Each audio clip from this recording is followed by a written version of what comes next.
साथियों, आज के इस वीडियो में आपका फिर से स्वागत है। आज का ये वीडियो संपूर्ण समाधान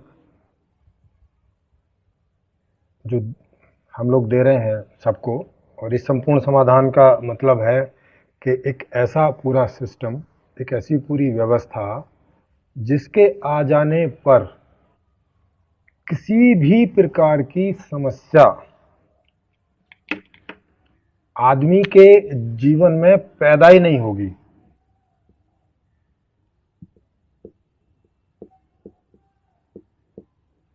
किसी भी प्रकार की जो समस्या है वो आदमी के जीवन में पैदा ही नहीं होगी। ऐसा नहीं है कि समस्याएं होंगी और फिर उनका हम समाधान करेंगे। ये समाधान इस प्रकार का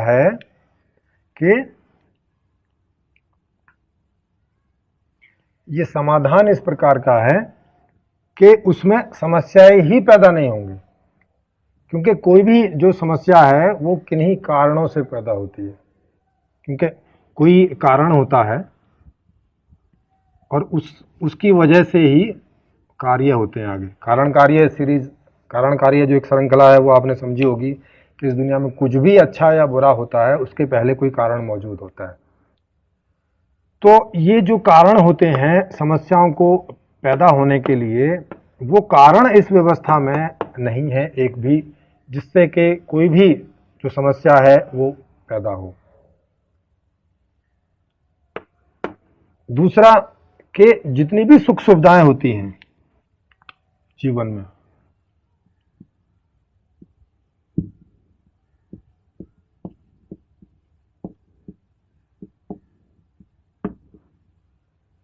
इनके भी कारण होते हैं।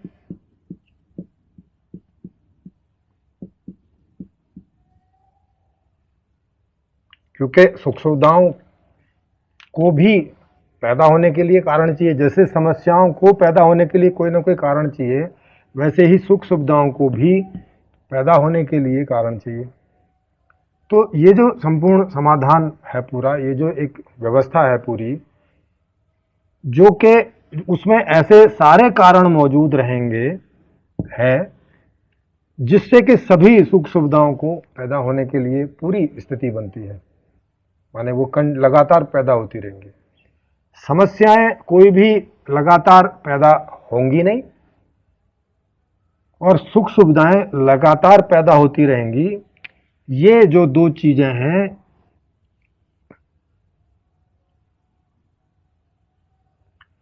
ये आप देख लीजिए, ये समस्या और ये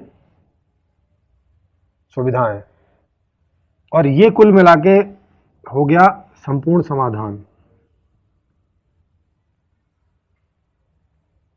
इस प्रकार का है। तो अब इसको हम लोग समझेंगे धीरे धीरे। इसको समझाने के लिए मैं आपको आज ये बताना चाहूँगा कि इसमें जो जितनी भी सारी समस्याएं आती हैं, मैं उसका एक मूल कारण आपको समझाना चाहूँगा, जिससे आपको समझ में आएगा कि हमारे आपके जीवन में, मनुष्यों के जीवन में जो सारी परेशानियां हैं, जो सारी समस्याएं हैं, उनका एक मूल कारण है। मूल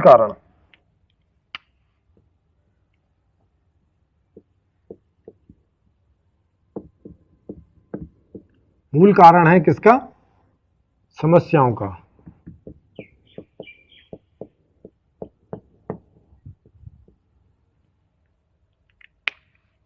छोटे छोटे बहुत सारे कारण हैं, कारण के कारण, फिर ऐसे करके मूल कारण। माने एक मूल कारण है जिसकी वजह से बाद में 4 समस्या, फिर 4 की 16 समस्या, फिर 16 की 32 समस्या ऐसे हमारे जीवन में आती जाती है।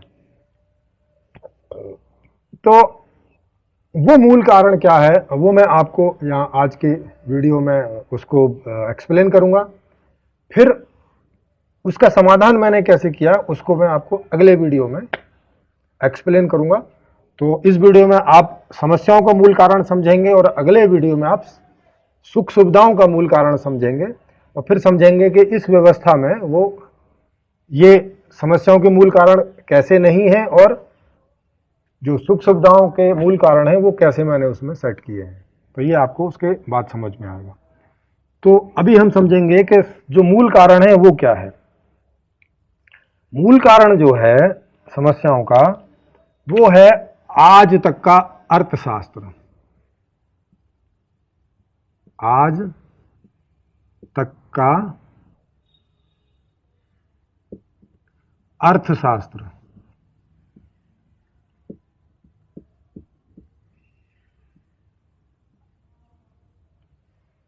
ठीक। अब ये जो अर्थशास्त्र है ये कैसे मूल कारण है आज तक की सभी समस्याओं का, इसको हम इसमें समझेंगे और इस पर थोड़ा सा आप गौर करें, इसको थोड़ा ध्यान से इस बात को सोचें समझें, क्योंकि ये बहुत बड़ी बात है। अगर आप ये समझ गए तो आप समझ जाएंगे कि हमारी जितनी भी जीवन की समस्याएं हैं वो किस एक बड़े मूल कारण से सारी पैदा हो रही हैं। अब ये कैसे होती हैं कि आप समझते ही होंगे कि आज का जो अर्थशास्त्र है उसकी एक मूल नीति है, और मूल नीति ये है कि बाजार में मांग करने के लिए आपके पास पैसा होना जरूरी है। ठीक। क्या है एक मूल नीति कि आपके पास धन का होना। अब धन में पैसा भी हो सकता है,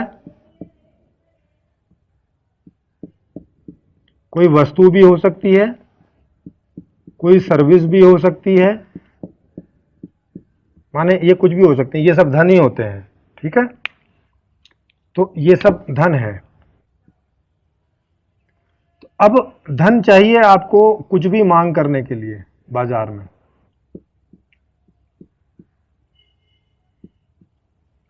आप बिना धन के बाजार में कोई मांग नहीं कर सकते। जैसा कि आप अपने जीवन में देखते ही होंगे कि भारत में 90% से ज्यादा जो लोग हैं वो उतनी मांग नहीं कर पाते जितनी की वो रोज रोज करना चाहते हैं। जितना उनके पास धन होता है उस हिसाब से वो थोड़ी अपनी उस हिसाब से मांग करते हैं और उस हिसाब से अपना जीवन चलाते हैं। और धन का एक हिस्सा वो भविष्य के लिए भी रखते हैं कि कभी बीमार हो जाएं, कल को शादी करनी है बच्चों की, उनके लिए घर बनाना है, या इस तरह की चीज़ों के लिए भी आप धन को इकट्ठा करते हैं। तो जितना धन है भी उतनी भी आप मांग नहीं कर पाते हैं। तो इससे क्या होता है कि मांग जो है वो कम पैदा होती है, मार्केट में कम मांग पैदा होती है बाजार में।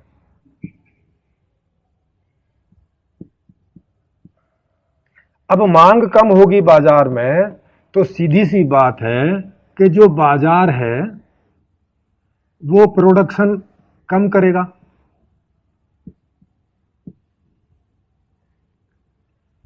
तो वो प्रोडक्शन भी जो है वो कम करेगा।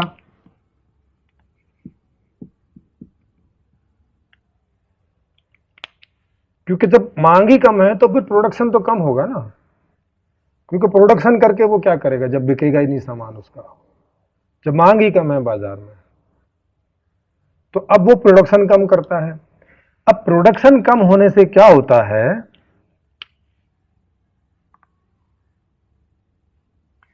कि रोजगार कम पैदा होता है।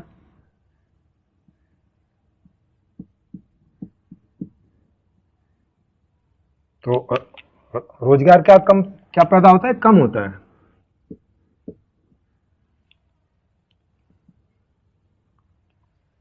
अब रोजगार कम पैदा होगा तो आपको पता ही है कि रोजगार से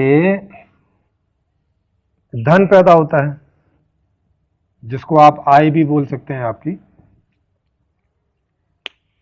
अब जब रोजगार कम है तो सीधी सी बात है आय भी कम होगी।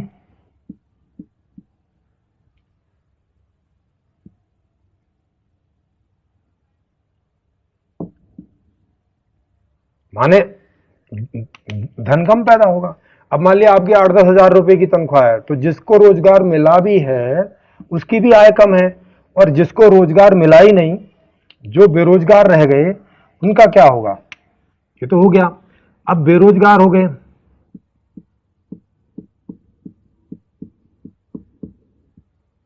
रोजगार की ये जो समस्या पैदा हुई, ये अधिक बेरोजगार,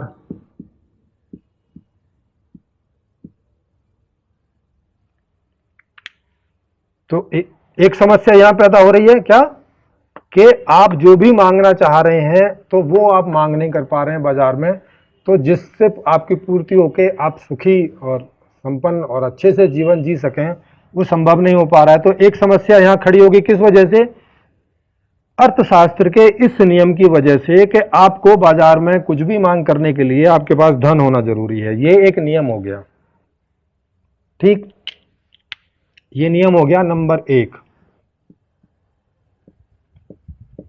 कौन सा, कि आपको धन की आवश्यकता है बाजार में कोई भी मांग करने के लिए।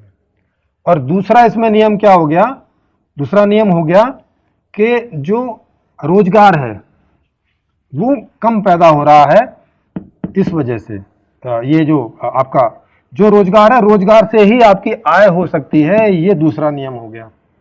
ये हो गया नियम नंबर 2।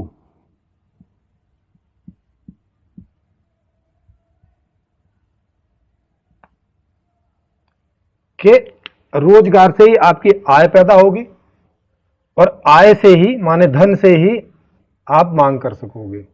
तो ये जो बेरोजगार लोग हैं जो अधिकतम हैं, वो इस चेन से बाहर निकल जाते हैं। अब ये लोग इस चेन में कहीं नहीं घुस सकते, क्योंकि इनके पास पैसा नहीं है, क्योंकि रोजगार नहीं है, तो ये वो यहाँ मांग नहीं कर सकते, माने वो ना इस एक नियम के अंदर आते हैं, नंबर 1 नियम के अंदर, और चूंकि उनके पास रोजगार नहीं है तो उनको पैसा भी नहीं मिलेगा, ना वो दूसरे नियम के अंतर्गत आते हैं। अर्थशास्त्र के जो ये दोनों नियम हैं, इसमें केवल और केवल मात्र 10 से 20% लोग आ पाते हैं। 10% से 20% लोग, इसमें 10% लोग वो आ पाते हैं जो अच्छे से ठीक से कमा पाते हैं, और बाकी जो 10% हैं वो थोड़ा ठीक से रह पाते हैं, मतलब मध्यम वर्ग का, और बाकी सब निम्न वर्ग में आ जाते हैं। इनके पास कोई रोजगार नहीं होता, इनको जैसे तैसे कभी 2 दिन का रोजगार मिल गया, कभी कहीं 4 दिन का मिल गया, माने इनकी कोई निश्चितता नहीं है, मिल गया, नहीं मिला, नहीं मिला। तो इन लोगों का जो जीवन है वो भिखारी जैसा गुजरता है, हीन भावना के साथ गुजरता है, और पूरे समाज में ये लोग बहुत ही ठुकराए हुए जैसा जीवन जीते हैं। अब आप समझ लीजिए कि ऐसा समझ लीजिए कि ये जितना भी पूरा बाजार है, इसको आप पूंजीवाद समझ लीजिए, ये पूंजीवाद है। पूंजीवाद से मतलब समझ लीजिए कि पूंजी माने जो पूरी व्यवस्था धन पर जो आधारित है, और धन माने पैसा, वस्तु, सर्विस, क्योंकि ये जो सर्विस भी है ये भी किनको अलाउ होती है, जो लोग अच्छा पढ़ लिख के अपने कोई अंदर स्किल डेवलप कर लेते हैं, तो सर्विस भी उनके पास हो पाती है, तो वो भी इसी में आते हैं। वो अधिकतम बेरोजगार लोगों के पास सर्विस भी कोई नहीं होती, बस ऐसे ये शारीरिक सेवा करने के अलावा, जिसका कि कोई बहुत खास मूल्य नहीं है बाजार में। तो ये जो पूंजीवाद है, ये जो बाजार व्यवस्था है, उसमें ये जो 2 नियम हैं, इन दोनों नियमों में 10 से 20 या 25% लोग ही इसका हिस्सा बन पाते हैं, इस चेन का, इस चेन का हिस्सा बन पाते हैं। अब इसमें क्या होता है कि 70% से ज्यादा लोग, 70% से अधिक लोग बेरोजगारी में ही अपना जीवन जीते हैं। उनका जो रोजगार है वो ऐसा सुनिश्चित नहीं है कि उनको पक्का पता हो कि मुझे महीने के बाद इतना पैसा मिल ही जाना है। इन्हें कभी मिल सकता है, कभी नहीं भी मिल सकता है। किसान भी ज्यादातर इसी के अंतर्गत आते हैं, जो छोटे किसान हैं। उनका पैदा किया हुआ सामान बिकेगा, नहीं बिकेगा, कितने में बिकेगा और घाटा जाए, कोई निश्चित नहीं है। लेकिन ये जो 10 से 20% लोग हैं, इनका लगभग निश्चित रहता है। इनमें ज़्यादातर, इनमें सरकारी लोग हैं जिनकी पे जो है वो सेट है, कुछ प्राइवेट लोग भी हैं जिनकी लगभग पे सेट ही है, निश्चित तो नहीं है मगर फिर भी कुछ कुछ निश्चित जैसा ही है। फिर नेता हैं, फिर जो उद्योगपति हैं, उनका तो काफ़ी सारा लाभ रहता है, थोड़ा बहुत कम लाभ भी हो तो उनको, उनकी ज़िंदगी में कोई इससे असर कम होता नहीं, तो उनका जीवन निश्चित ही ठीक से जाता है पैसे के मामले में। दूसरी समस्याएं उनको भी रहती हैं, लेकिन अभी हम आर्थिक अर्थ जो है वो सारी समस्याओं का कारण कैसे है उस पर हम जो है फोकस कर रहे हैं। तो आप देखेंगे कि 70% से ज़्यादा लोग इसमें से निकल जाते हैं। तो अब आप समझ गए, धन 90% से ज़्यादा लोगों के पास धन होता नहीं, पूरा 90% जो लोग हैं उनके पास में इतना धन नहीं होता कि जितनी वो मांग करना चाहते मांग कर सकें। इस वजह से कम मांग पैदा होती है। कम मांग की वजह से बाजार में प्रोडक्शन कम पैदा होता है। प्रोडक्शन कम की वजह से रोजगार कम पैदा होता है, और रोजगार कम होने की वजह से कम लोगों को आय मिलती है, और वो भी कम मिलती है। तो आय कम होती है, और इससे फिर वो लोग बाजार में मांग करते हैं। और ये एक ऐसा विशियस सर्कल है, ये एक ऐसा सर्कल है जिसमें के किसी भी देश के समस्त नागरिक फंसे होते हैं। जब तक ये नीति चलेगी तब तक इसमें कोई भी आदमी एंट्री नहीं कर सकता, आम आदमी। और जितने भी लोग एंट्री करेंगे वो इसी 10 से 20% के बीच में ही रहने वाले हैं। अगर इनमें से कोई ज्यादा पढ़ लिख के, कोई कुछ करके, किसी को कुछ हो गया, कुछ आ गया, तो वो किसी एक को बाहर कर देगा। जो इनमें से सबसे कमजोर होगा वो बाहर हो जाएगा, वो इधर आ जाएगा। क्योंकि रोजगार के हिसाब से है ना, अगर इनमें से कोई एक आदमी यहाँ कोई ज्यादा एजुकेशन पाके, किसी की बुद्धि तेज है, कुछ है, और वो यहाँ रोजगार में एंट्री पा गया, तो जो यहाँ रोजगार में सबसे कमजोर था वो बाहर हो जाएगा। क्योंकि कंपनियां उसको प्रेफरेंस देंगी ना, वो उसको बाहर कर देंगे। तो वो इधर आ जाएगा और ये एक इधर पहुंच जाएगा। माने कुल मिला के जो परसेंटेज है वो यही रहने वाली है कि 10 से 20% लोग ही बाजार की इस सीरीज में, या पूरी व्यवस्था की, क्योंकि पूरी जो व्यवस्था है वो इसी पूंजीवाद और अर्थशास्त्र पर निर्भर करती है। तो कुल मिला के 10 से 20% लोग ही इस व्यवस्था का हिस्सा बन पाते हैं, इस व्यवस्था का कम या अधिक लाभ उठा पाते हैं। तो ये आप समझ गए कि ये जो जितनी भी समस्याएं हैं हमारी, वो सब में मूल कारण क्या है? अर्थशास्त्र। अब क्या होता है कि ये जो 70% से अधिक लोग बेरोजगार हैं, ये अपना जीवन यापन करने के लिए, क्योंकि इनकी भी फैमिली है, इनके भी बच्चे हैं, इनका भी सब कुछ है, तो ये भी कुछ ना कुछ तो जोर लगाएंगे ना। तो अब इस चेन में घुसने के लिए तो इनके पास कोई हिसाब किताब है नहीं, तो अब दूसरा कौन सा हिसाब किताब बचता है? अब दूसरा जो बचता है उन्हीं को अपराध बोला जाता है, वही अपराध के नाम से जाने जाते हैं समाज में। अपराध में क्या आ जाता है? जैसे चोरी है, धोखाधड़ी है, 420, किसी का अपहरण करना है, माने जितने भी ऐसे तरीके जो लीगल नहीं है और पैसे को कमाने के लिए लोग करते हैं ताकि उनका अपना जीवन ठीक से गुजर सके, अच्छे से जी सकें, परेशान ना जिए, उनकी फैमिली, उनकी पत्नी अच्छे से जिए, उनके माता पिता अच्छे से जिए, वो खुद अच्छे से जिए, उनके बच्चे अच्छे से जिए। तो उस सब के लिए ये 70% से जो अधिक लोग हैं, ये क्या करते हैं कि इन सभी दूसरे तरीकों का इस्तेमाल करने का प्रयास करते हैं, जिसकी वजह से समाज में सारे अपराध पैदा होते हैं। अपराध क्या होते हैं? पैदा होते हैं। क्योंकि ये अपराध पैदा होने की स्थिति किसने खड़ी कर दी? इस अर्थशास्त्र ने। जो आज तक का अर्थशास्त्र है उसने ये स्थिति खड़ी कर दी इन 70% लोगों के सामने कि आपको अगर अपना जीवन चलाना है, अच्छे से अपना पैसा कमाना है, तो आपको चोरी, जारी, डकैती, 420, धोखाधड़ी, दूसरे को बेवकूफ़ बनाना, किसी को वादा करना, पूरा ना करना, ये सारी चीज़ें पैदा कर दी। और ये सारी चीज़ें केवल इन तक ही सीमित नहीं रह जाती हैं, क्योंकि ये पूरा का पूरा बाजार कंपटीशन पर आधारित है। तो जो इस चेन में हैं भी, उनके अंदर भी 420, वादा खिलाफी, एक दूसरे को ठगना, एक दूसरे को धोखा देना, ये इस चेन का भी हिस्सा बन जाते हैं। क्योंकि ये चेन भी आप ऐसे नहीं कर सकते। बाजार में आदमी बैठा हुआ है चीजें बेचने के लिए, तो वो 2 रुपए की चीज 4 रुपए में बेचना चाहता है। खरीदने वाला 2 रुपए की चीज ज्यादा 2.25 रुपए में खरीदना चाहता है। तो उनके बीच में अभी झूठ फरेब, वो बोलेगा कि मैंने इतने की तो खरीदी है, इससे कम तो मैं बेच नहीं सकता, ये वगैरह वगैरह। हर जगह यही सब सिस्टम चलता रहता है। जो ये लोग पैसा कमाते भी हैं, उद्योग वाले, वो सरकार से झूठ बोलते हैं कि हमने इतना नहीं कमाया, हमारा इतना खर्च हो गया, हमारा ये हो गया।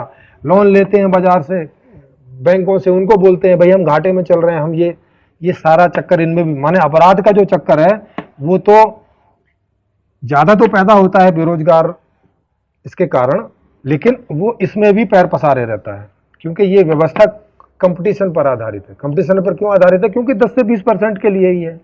अब 10 से 20% के लिए होगी तो बाकी सब लोग जोर लगाएंगे, तो कंपटीशन रहेगा उसमें। जो लोग उसमें होंगे भी, उनमें भी कौन से कौन ऊपर पहुंच जाए, इस बात का कंपटीशन रहता है। तो ये जो सारी समस्या है, ये सारे अपराधों को पैदा करती है। अब आप देख सकते हैं कि अपराध पैदा करने में अर्थशास्त्र जो है आज तक का, ये कैसे मूल कारण बन रहा है, ये कैसे मूल कारण बनता जा रहा है, आप देख रहे हैं।